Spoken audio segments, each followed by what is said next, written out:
So unfortunately I didn't video this, but here's some pictures of doing the swapping around the head or rotating the headstock cups.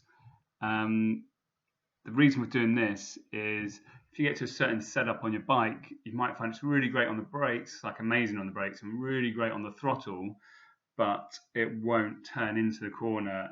Once it's in the corner, it's great, but it won't turn in. So it's a bit slow at initial turning. So we want to make the steering angle steeper to help the bike turn quicker, but keep the geometry that we've set the bike up with. So first thing you need to do is you need to get your bike on a bench, nice stable bench, and something you can lift the bike up. It's going to make your life a lot easier. If you don't have a bench, obviously you'll be all right. When you get the bike on the bench, it needs to be very securely supported. So I've got foot peg stands, and I've got a jack underneath the front of the bike to hold it in place, and I've also got a ratchet strap underneath at the back of the bike holding it in place. So it's got a lot of things holding it securely in place.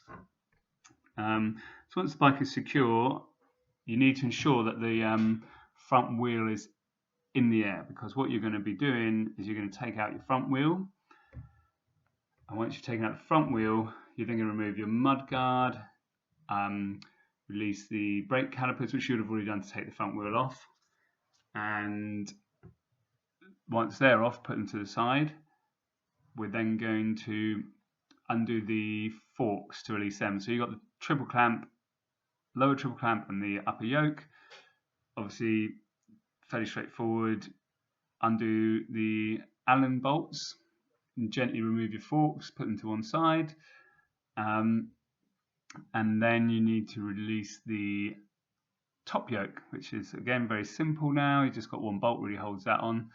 It's probably a good idea if you've not done something like this before to get a manual. The Ducati manual shows you how to do everything, and it's pretty straightforward. And then you need to release the lower triple clamp, and there's a that weird looking nut on top, and you get a special tool for that fits into the holes, and then you just undo that with your wrench. So that's all fairly straightforward, nothing new there. If you've got a lock stop saver that goes underneath, like the Spider one that I have, it's a good opportunity to fit that at the same time. There's a couple of pictures of mine at the end of the video. So we get the bike stripped down, it's all there in the pictures. Getting the headstock cups out, I thought was going to be very tricky, and that was my big concern, but actually it was easy as pie. They pretty much just popped out. Getting them back in was hard work. So you can see in my pictures, once the triple clamps are out of the way, you can see all the way down to the bottom to the lower cup. And I had two soft-faced mallets, and one of them fortunately was the right length. You just need a wooden splint really, and you can put it down the headstock tube onto the lower cup, give it a couple taps, and it just literally just pops straight out. And the reverse is true for the top one. Obviously, this is where having a bench that lifts up and down helps, because you can lift the bike up, get your shift underneath the top cup, and just tap that out quite easily. When they're out, take a good look at them. You'll see that the top cup and the bottom cup are the same part, one part number, and they're both identical. And if you look closely, you'll see that they've got an offset. So when they sit in straight, the top lip is thicker than the bottom lip, and that's what gives you your angle. And when you look at it from the top, you'll notice it's got like an L on it, and that L is very important because that denotes, or that shows you which way you can orientate the headstock cup.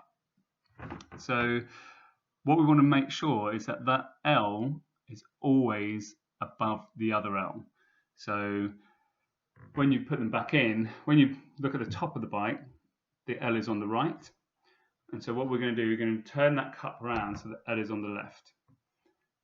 And when the bottom cup goes in, from the top, the L has got to be on the left. But obviously if you're looking up from the bottom, the L will be on the right. And this is actually where a bit of trouble started, because these cups are very, very tightly installed. Um, I was fortunate, I had a nylon block that was about the same size as the cup, a round block, and I could put it on top and just hammer it in. But you want to make sure, probably put a bit of engine oil on them, so they slip in easier. I didn't, which is probably a bit of my downfall. But you can probably do this job in about 2 hours. I think I spent about 40 minutes trying to get the headstock cup back in, because I didn't use any engine oil, despite having it sitting there in my garage and having the manual, Ducati manual, which shows you how to do that. So that's how that goes back in. Once you get the headstock cups back in, they've got a little notch on them, and the frame has a little tooth that the notch sits on. So make sure you'll get them straight. You can't rotate them when you're putting them in. The fit is like a friction fit, so you're not going to rotate them, and they're not expensive parts either. So if you want to buy a spare one, just in case you damage one or whatever, you can. But it's straightforward. I'm a bit of a monkey, and I managed it. And once the headstock cup's back in, just reverse process, chuck up the triple clamps, tighten to the torque specified in the Ducati service manual, which you can buy online. And it's really quite straightforward. So I thought it was gonna be a real mission. I wasn't looking forward to it, but yeah, really quite manageable task. As I said, obviously helps if you've got a bench. You can do it on the floor, but once you've got a bench and lifting the bike, it does just make your life easier. And then in the second to final picture there, you can just see the L. Unfortunately, my picture isn't zoomed in enough, so you can't see, or so it's zoomed in too much. You can't see if it's on the left or right, but that's now on the left. That gives you 1 degree sharper rake. And obviously, if you do it, be careful on your first outing, because it's quite a big change. I did it in conjunction with changing the swing arm pivot on the V4R from -3 to +1. I think that takes it to about the same as the stock bike. And a friend of mine had the stock bike, and he did this first. It was my idea, but he was adventurous enough to do it first, and he was like amazed by it, and went much quicker. But obviously, it's in combination with other settings on his bike. So that's kind of how you do it. Sorry I didn't take a video. I know videos are mega and pictures are a bit shit, but it is quite straightforward. But try and get that Ducati manual, so it gives you all the torque values of everything, and just use a torque wrench, button everything up, and you'll be good to go.